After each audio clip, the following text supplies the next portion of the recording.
नमस्कार, मैं हूं मृत्युंजय कुमार झा और अगले आधे घंटे तक आप हमसे कमोडिटी मार्केट से जुड़ा हुआ कोई भी सवाल पूछ सकते हैं और जान सकते हैं कि आपके लिए बाजार में कमाई के मौके कहां पर होने वाले हैं।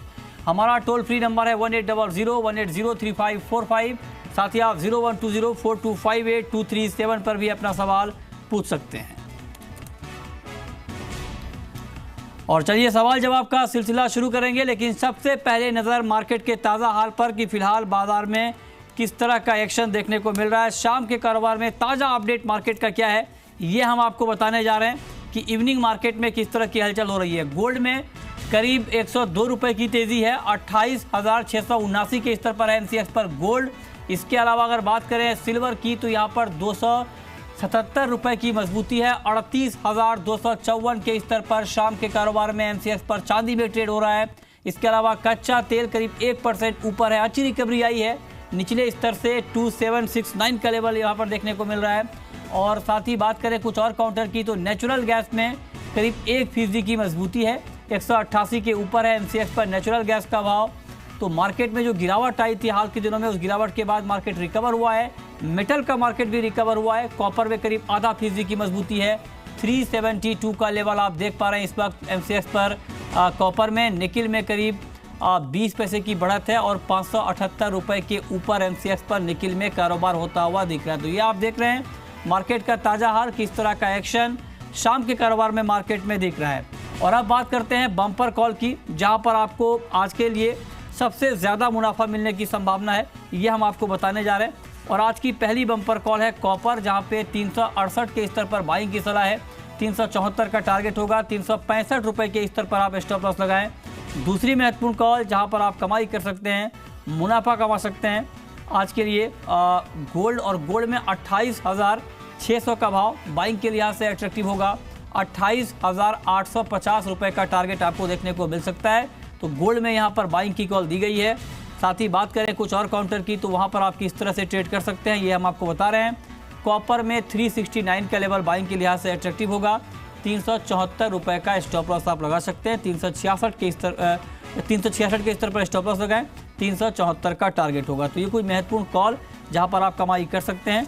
मार्केट में ट्रेड करिए, लेकिन बाजार में आप जो भी ट्रेड करते हैं इसके लिए स्टॉप लॉस ज़रूर लगाइए, और बिना स्टॉप लॉस का ट्रेड आपके लिए जोखिम का सौदा हो सकता है। चलिए आगे बढ़ेंगे। और आज हमने आपको बताया है कि चूँकि एक बड़ी खबर आई है कमोडिटी मार्केट के लिहाज से कि कमोडिटी मार्केट में, कमोडिटी डेरिवेटिव मार्केट में हेज फंड्स को कारोबार की मंजूरी दी गई है। और इस पर हमने लगातार एक्सपर्ट की राय भी ली है कि कितना बड़ा इम्पैक्ट होगा, कमोडिटी मार्केट को कितना बड़ा फ़ायदा होगा, क्योंकि माना यह जा रहा है कि इस एंट्री से वॉल्यूम में इजाफा होगा और जो मार्केट का पैटर्न है वो स्ट्रांग होगा। और इससे कहीं ना कहीं लॉन्ग रन में जो निवेशक हैं, जो फ्यूचर मार्केट के प्लेटफॉर्म पर ट्रेड करते हैं कमोडिटी में, उनके लिए एक अच्छी खबर होगी आने वाले दिनों में। और काफ़ी लंबे समय से इस बात की डिमांड चल रही थी कि कमोडिटी डेरिवेटिव मार्केट में संस्थागत निवेशकों को ट्रेडिंग की मंजूरी दी जाए। इस पर बातचीत करने के लिए हमारे साथ एनसीडीएक्स के चीफ फाइनेंशियल सेगमेंट ऋषि नथानी हैं फोन लाइन पर मुंबई से। मिस्टर नथानी, स्वागत है आपका जी बिजनेस पर। क्या इम्पैक्ट आप देख रहे हैं इस खबर का फ्यूचर मार्केट के ऊपर? नहीं, इसका इम्पैक्ट तो मार्केट पे बहुत अच्छा होगा। कमोडिटी मार्केट्स में इंस्टीट्यूशनल पार्टिसिपेशन की आवश्यकता थी और हम सभी के इस सर्कुलर का स्वागत करते हैं।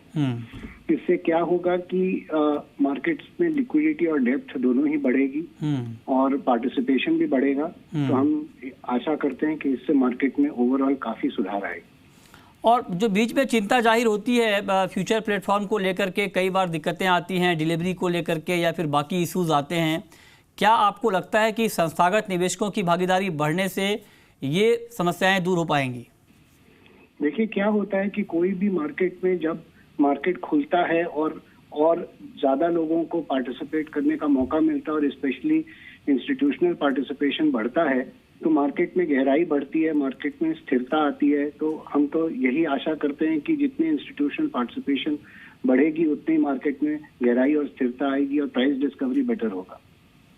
ओके।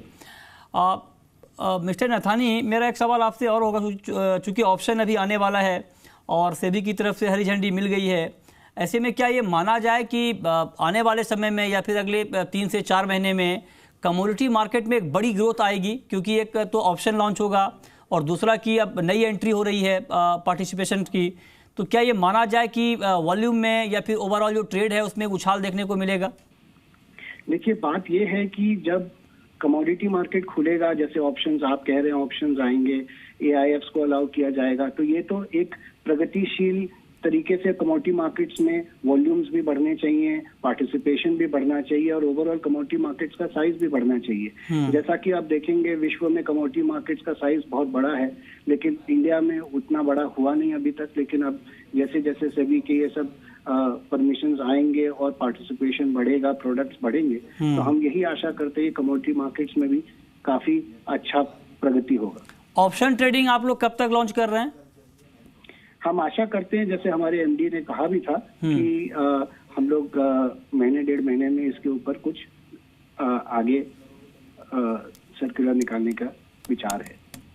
ओके, एक आखिरी सवाल मिस्टर नथानी आपसे, चूंकि एक नई एंट्री हो रही है, नए सेगमेंट की एंट्री हो रही है फ्यूचर प्लेटफॉर्म में, ट्रांसपेरेंसी को लेकर कई सवाल खड़े होते हैं, जिसको लेकर के बहुत दिक्कतें भी आती हैं मार्केट में।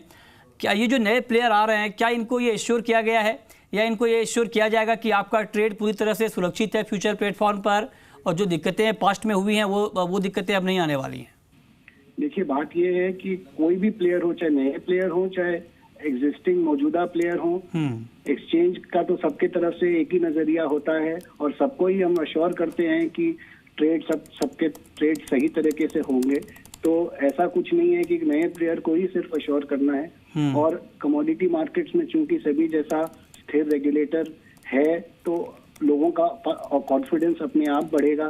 तो मेरे हिसाब से तो सभी देख रहे हैं मार्केट्स में किस तरह से प्रगति हो रही है, किस तरह से रिस्क मैनेजमेंट और स्ट्रांग हो रहा है, तो इंस्टीट्यूशनल पार्टिसिपेशन तो अपने आप ही आएगा। ठीक है, बहुत बहुत शुक्रिया आपका मिस्टर नथानी हमसे जुड़ने के लिए और इस खबर पर अपनी राय रखने के लिए। कितना बड़ा इम्पैक्ट फ्यूचर मार्केट के ऊपर इस खबर का हो सकता है।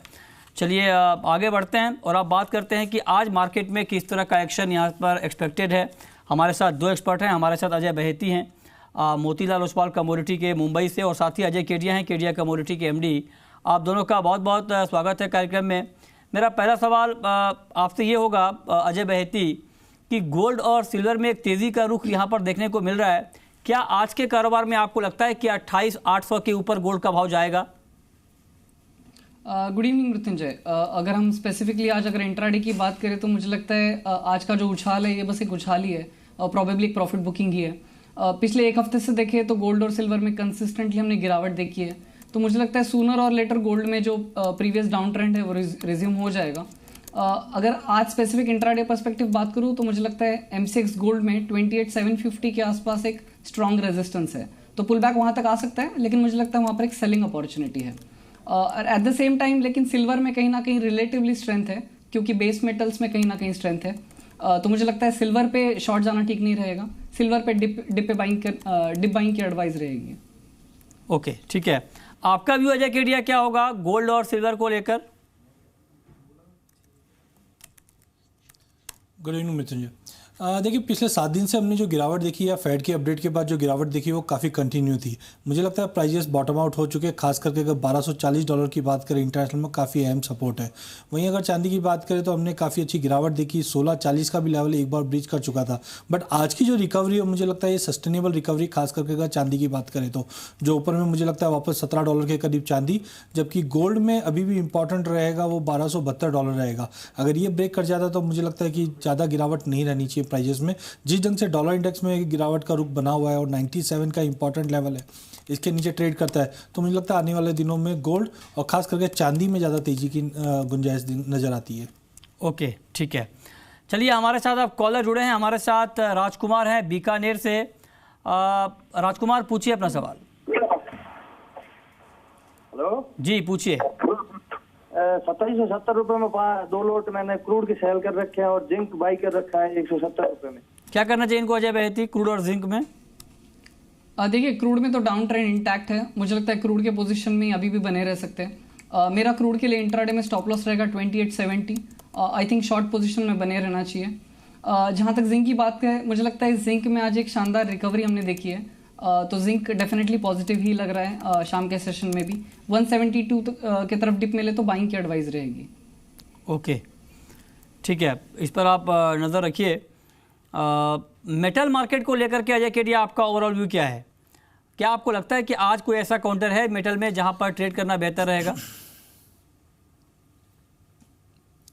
मुझे खास करके बेस मेटल की बात करें, पिछले महीने तक सिनेरियो डिफरेंट था। चाइना रिसेशन में जाने की बातें चल रही थी, डिमांड कंसर्न था, बट एक जो सप्लाई साइड कंसर्न्स आई है वो कहीं ना कहीं प्राइसेस को सपोर्ट कर रहा है। खास करके मेरे को लगता है कि जिंक और लेड, ये दोनों काउंटर मुझे लगता है काफ़ी ज़्यादा लुक्रेटिव है करंट लेवल पे भी। खास करके अगर लेड की बात करें तो 140 का लेवल ब्रीच कर चुका है, इधर भी बाय करते हैं तो मुझे लगता है 144 से 145 तक का लेवल लेड में देखने मिल सकता है। ओके, अगले कॉलर हमारे साथ अंकित हैं यूपी से। अंकित पूछिए। जी सर मुझे मैंथा फिजिकल बाय करना है, तो कौन सा रेट सही रहेगा, कब मुझे बाय करना होगा, और आगे फ्यूचर में क्या इसकी ग्रोथ है? क्या फ्यूचर फिजिकल मार्केट में मैंथा क्या बाइंग करने के लिए ये सही वक्त आपको दिख पा रहा है अजय केडिया? देखिए, मैंथा की अगर बात करें तो हमने ये पूरे साल में कंसोलिडेशन फेज आते हुए देखा। 900 के नीचे नो डाउट प्राइस जा नहीं पा रही है। मुझे लगता है अगर फिजिकली अगर लगे तो इनका व्यू कम से कम 6 से 8 महीने का होना चाहिए, और 880 से 900 का जो रेंज है मुझे लगता है काफ़ी बेहतरीन रेंज है। यहाँ पे अगर ये बाय करके होल्ड करते हैं तो दिसंबर तक वापस 1000-1100 की रेंज का लेवल इनको मिल सकता है। ओके, ठीक है। अगले कॉलर हमारे साथ नवरतन है नोखा से। ग्वार पर इनका सवाल है, पूछिए। हाँ सर, मैं ये पूछना चाह रहा हूँ कि सर रिग काउंट तो कंटिन्यू बढ़ रही है, पर गंवार कम रोज घट क्यों रहा है? जब 2011 में तेजी आई थी तब रिग 1500 थी और अभी रिग 750 है। हाँ, तो इसके घटने का क्या कारण है सर? क्या वजह है अजय बहेती? देखिए, मैं फंडामेंटली तो ट्रैक नहीं करता हूँ कमोडिटीज़, बट टेक्निकली मुझे लगता है ग्वार एक दायरे में ही है। ये क्यों नहीं, मतलब रिकाउंट का इसके साथ रिलेशन तो नहीं एक्सप्लेन कर पाऊंगा, बट मुझे लगता है 3100 से 3500 का जो दायरा एक बना हुआ है वो जारी रहेगा। ओके, ठीक है, चलिए वक्त है एक ब्रेक का, और ब्रेक के बाद भी सवाल जवाब जारी है। अगर आपके पास भी सवाल है और आप जानना चाहते हैं कि आपके लिए कहाँ पर कमाई के मौके हैं तो आप कॉल करिए। हमारा टोल फ्री नंबर है 1800 180 3545।